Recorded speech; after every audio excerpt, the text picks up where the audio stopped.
Assalamualaikum warahmatullahi wabarakatuh. Alhamdulillahirrabbilalamin. Assalatu wassalamu ala asrafil anbiya'i wal mursalin wa ala alihi washabihi ajma'in. Perkenalkan, nama saya Iis Dahlia dengan NIM 602251030143, Prodi Manajemen Pendidikan Islam, Fakultas Ilmu Agama Islam, semester 1, Universitas Islam Indragiri. Baik, saya akan mempresentasikan judul makalah saya, yaitu Hadis Pengawasan dalam Pendidikan, mata kuliah Tafsir Ayat dan Hadis, dosen pengampu Dr. Nur Komariah MPD. Baik, langsung saja dengan latar belakang. Pengawasan dalam pendidikan sangat penting karena anak-anak pada dasarnya memiliki naluri ingin tahu dan cenderung meniru perilaku di sekitarnya. Tanpa pengawasan yang tepat, anak bisa terjerumus pada perilaku yang negatif atau menyimpang dari nilai-nilai Islam. Rasulullah SAW menegaskan tanggung jawab orang tua dan pendidik dalam beberapa hadis, seperti setiap dari kalian adalah pemimpin dan setiap pemimpin akan dimintai pertanggungjawaban atas yang dipimpinnya.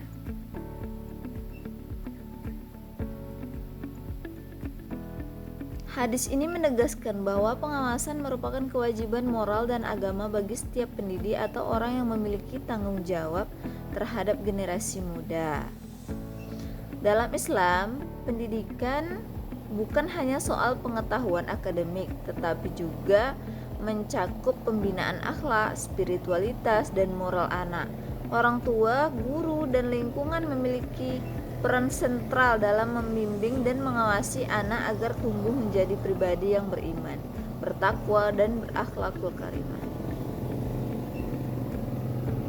Baik, langsung saja tujuan penulisan. Tujuan penulisan ini adalah untuk memberikan penjelasan yang mendalam mengenai konsep pengawasan atau muraqabah dalam perspektif hadis Nabi Muhammad SAW melalui penelusuran terhadap hadis-hadis yang relevan.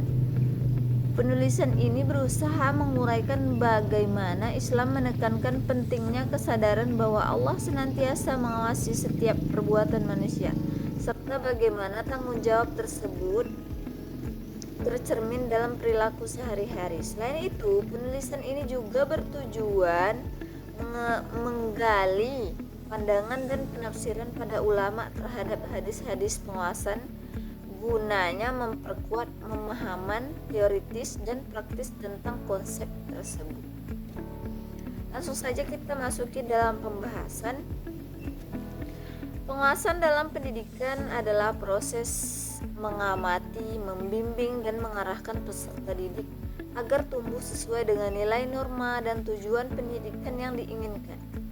Dalam Islam, pengawasan tidak hanya terbatas pada aspek akademik, tetapi juga mencakup akhlak, moral, ibadah, dan perkembangan spiritual anak. Konsep ini sejalan dengan prinsip tanggung jawab yang diajarkan Rasulullah SAW, bahwa setiap pemimpin, termasuk orang tua dan guru, akan dimintai pertanggungjawaban atas mereka yang berada dalam pengawasannya. Dalam pendidikan keluarga, pengawasan berfungsi untuk membentuk karakter anak sejak dini. Anak-anak memiliki sifat ini, ingin tahu dan mudah meniru perilaku di sekitarnya, sehingga tanpa pengawasan yang tepat, mereka bisa terjerumus ke perilaku negatif.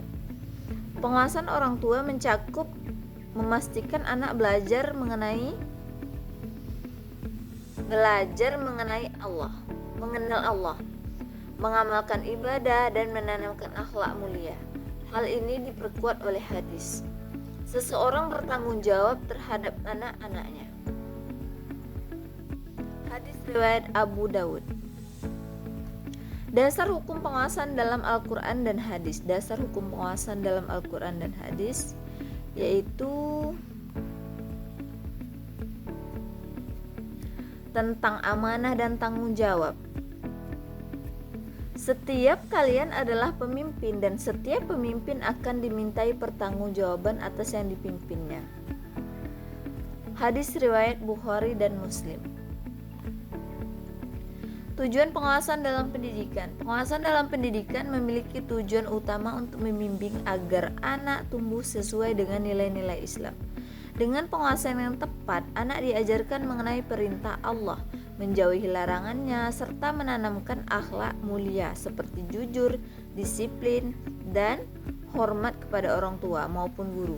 Selain itu, pengawasan berfungsi untuk mencegah perilaku negatif dan pengaruh buruk dari lingkungan, sehingga anak mampu membedakan mana yang benar dan yang salah, serta mengambil keputusan yang tepat dalam kehidupannya. Pengawasan dalam interaksi sosial yang muamalah juga memiliki tujuan yang sangat penting. Islam menekankan agar setiap transaksi dan hubungan antar individu dijalankan dengan penuh kejujuran dan keadilan. Dengan pengawasan yang baik, praktik penipuan, pengkhianatan, dan ketidakadilan dapat diminimalkan, sehingga tercipta masyarakat yang harmonis, aman, dan saling menghargai. Tujuan ini selaras dengan prinsip Islam yang menempatkan etika dan moral sebagai landasan dalam kehidupan sosial.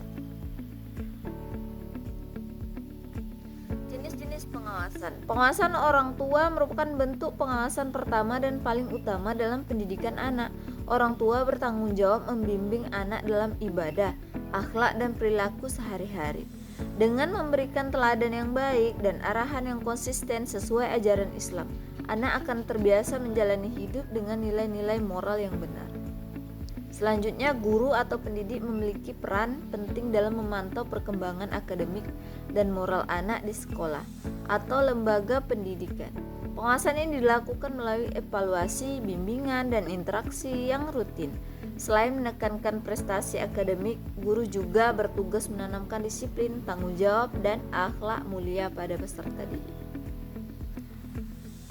Yang ketiga, lingkungan sekitar, termasuk teman sebaya dan tetangga, turut berperan dalam membentuk perilaku anak, norma sosial, adat, dan nilai-nilai Islam yang berlaku di masyarakat, membantu anak menanamkan prinsip moral dan etika. Lingkungan yang positif menjadi sarana pengawasan tambahan yang mendukung pendidikan di rumah dan di sekolah. Pengawasan diri menekankan pentingnya anak belajar pengawasan perilaku dan tindakan sendiri. Anak diajarkan untuk mengenai mana yang benar dan salah, menilai tindakannya, serta bertanggung jawab atas pilihan yang dibuat. Hal ini menumbuhkan disiplin, kesadaran diri, dan ketakwaan kepada Allah Subhanahu wa Ta'ala sejak dini. Keempat, pengawasan yang efektif dalam pendidikan Islam adalah kombinasi dari semua jenis pengawasan: orang tua, guru, lingkungan, dan diri sendiri. Kesimpulannya, pengawasan dalam pendidikan Islam memegang peranan yang sangat penting dalam membentuk karakter, moral, dan akhlak peserta didik. Orang tua, guru, lingkungan, dan pengawasan diri sendiri merupakan unsur utama yang saling melengkapi untuk memastikan pendidikan anak berjalan dengan baik. Melalui pengawasan, anak dapat dibimbing agar tumbuh sesuai dengan nilai-nilai Islam, memiliki disiplin, kesadaran diri, serta mampu membedakan antara yang benar dan yang salah. Selain itu, pengawasan juga membantu mencegah perilaku negatif dan menumbuhkan kesadaran spiritual sehingga anak menjadi individu yang bertanggung jawab dan berakhlak mulia. Dengan demikian, pengawasan dalam pendidikan bukan sekedar kontrol, tetapi merupakan bagian integral dari proses pembentukan generasi yang cerdas, disiplin, dan beriman. Baik, hanya itu yang bisa saya sampaikan, lebih dan kurang saya mohon maaf. Wabillahi taufiq wal hidayah. Assalamualaikum warahmatullahi wabarakatuh.